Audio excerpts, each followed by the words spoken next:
पापमोचनी एकादशी कथा। प्राचीन काल में चैत्ररथ नामक एक अति सुंदर वन था। इस वन में देवराज इंद्र गंधर्व कन्याओं, अप्सराओं तथा देवताओं सहित स्वच्छंद विहार करते थे।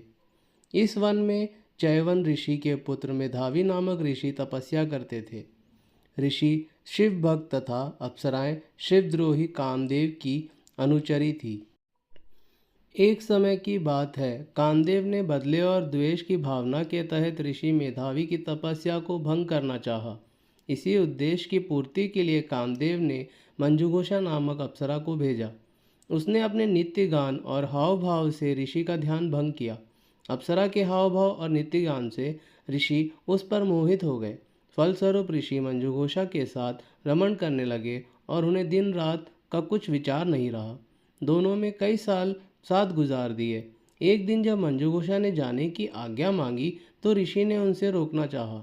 जब मंजुघोषा ने ऋषि को समय का एहसास दिलाया, उन्होंने समय की गणना की तो उन्हें एहसास हुआ कि 57 वर्ष बीत चुके थे। तब ऋषि को वह अप्सरा काल के समान प्रतीत होने लगी। उन्होंने अपने को रसातल में पहुंचाने का एकमात्र कारण मंजुघोषा को समझकर क्रोधित होकर उसे पिशाचनी होने का श्राप दिया। श्राप सुनकर मंजुघोषा भयभीत हो गई और ऋषि के चरणों में गिरकर प्रार्थना करने लगी। कांपते हुए उसने ऋषि से श्राप के निवारण का उपाय पूछा। बहुत अनुनय विनय करने पर ऋषि का दिल पसीज गया। उन्होंने कहा, यदि तुम चैत्र कृष्ण पाप मोचनी एकादशी का विधि पूर्वक व्रत करो तो इसके करने से तुम्हारे पाप और श्राप समाप्त हो जाएंगे और तुम पुनः अपने पूर्व रूप को प्राप्त करोगी। मंजुघोषा को मुक्ति का विधान बताकर मेधावी ऋषि अपने पिता महर्षि चैवन के आश्रम चल पड़े।